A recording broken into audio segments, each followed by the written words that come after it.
Соңғы кезде менің өмірімде шытырман оқиғалар тым жиілеп кетті. Бір себептерге байланысты жұмыстан шығып кетіп, әйелімнің туыстарының арқасында тағы бір жұмысқа орналастым. Онда жүргізуші болып қызмет етіп жүріп, ойламаған жерден сонда жұмыс істейтін бір қызға ессіз ғашық болдым. Сезім шіркінді тежеп тастау өте қиын екен.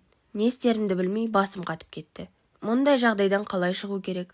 Қандай ақыл кеңес айтасыздар? Мен Қарағанды облысының шағын қалаларының бірінде тұрамын. Үйленгенмін. Бір ұл, бір қызым бар. Әйеліміз екеуміз сүйіп қосылдық. Жеке отау құрып, үйлі болдық. Басшылықпен түсінісе алмай, жап-жақсы істеп жүрген жұмысымнан бір күнде айырылып қалдым. Осылай 1-2 ай жұмысы жүргенімде әйелімнің әпкесі бізді жас семья ғой деп түсініп, өзі басшылық жасайтын мекемеге мені жүргізуші етіп алды. Онда бухгалтер болып қызмет ететін жас қызды жұмыс бабымен әрі-бері тасып жүріп, әңгімеміз жарасып кетті.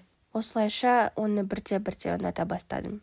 Тіпті уақыт өте келе оған деген сезімім күшейіп, ессіз ғашық болдым. Оған жіпсіз байланып, жатсам да, тұрсам да соны ойлайтын болдым. Отбасым бар екенін ойлап қанша оны ұмытуға тырыссам да, бірақ оған деген сезімім суынар емес. Бір күні достармен бас қосып, ішімдік ішкеннен кейін оған телефон шалып, оңаша отырып сөйлесуді өтіндім. Ол келісім берді. Кафеде отырып, оған қызумен сезімімді жайып салдым.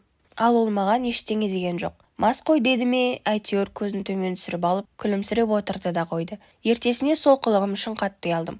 Оған қарауға бет жоқ. Не істерімді білмей, далада жүрсем, өзі келіп, сіз кеше маған ішіп алып сөз айттыңыз ғой, деп бәрін ойынға айналдырып жіберді. Осылайша арада біраз уақыт өткенде өзі маған SMS жазды. Сіздің өткендегі әңгімеңізді әлі ұмыта алмай жүрмін. Есіме түссе, жүрегім дүрсілдеп кетеді. Сіздің әйеліңіз бар екенін түсінемін, бірақ сізді күнде көріп жүргендігімнің өзі мен үшін үлкен бақыт деді.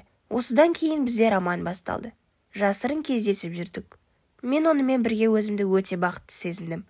Тіпті онымен бірге өткізген әрбір сәтім мен үшін үлкен мереке болды. Бірақ уақыт өте келе осының бәрін әйелімнің әпкесі біліп қойды. Ол қызды жұмыстан шығарып жіберді. Тіпті бұл туралы әйеліме де айтып, үйде ұрыс-керіс басталды. Мен ештеңені мойындағаным жоқ. Бәрі жалған дедім. Алайда тамақ ішіп болғаннан кейін төсекке жата бергенде шыдай алмай барлық шынымды айттым. Ол түнімен жылап, ертесіне менімен бірге жұмысқа барып, әлгі қыздың шашын жұламын деді. Бірақ жұмыста айғай шықпасын деп, мен ертесіне жұмысқа бармай қалдым. Оны да ешқайда жіберген жоқпын. Ертесіне жұмысқа барсам, сүйіктім жоқ. Телефон сөндірулі. Әйелімнің әпкесі кабинетіне шақырып алып, әбден ұрысты. Ол қыздың жұмыстан шығып кеткенін кейін әріптестерімнен білдім. Осыдан кейін әйелім менің әр қадамымды аңдайтын болды. Бірақ оған деген сезімім артпаса, кеміген жоқ. Арада 1-2 ай өткен соң, кешкісін үйде отырғанда шыдай алмай далаға шығып, сүйіктіме телефон шалдым. Көліктің ішінде отырып, онымен телефон арқылы сөйлесіп отырсам, әйелім жетіп келіп, қолымнан телефонды жұлып алды. Тағы да айқай-шу, ұрыс-керіс, жылау басталды. Қатты ашуға булығып, әйеліме мен кетемін, сонымен бірге тұрамын деп, үйден кетіп қалдым. Түнімен ішімдік ішіп, досымның үйіне қондым. Досым, ғашық болсаң, ғашық шығарсың, бірақ не де болса отбасыңды сақта, мұны да Алланың сынағы деп біл.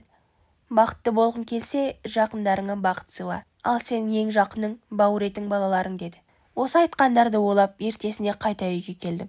Тағы да ұрыс басталды. Әйеліме деген көңілім қатты суып кетті. Сосын оған, мен саған мына үйді аударып беремін, 2 баламен осында тұр, ал мен кетемін деп айттым. Осы кезде әйелімнің де, менің де жүрегім қатты ауырды. Түнімен ұйықтай алмадық.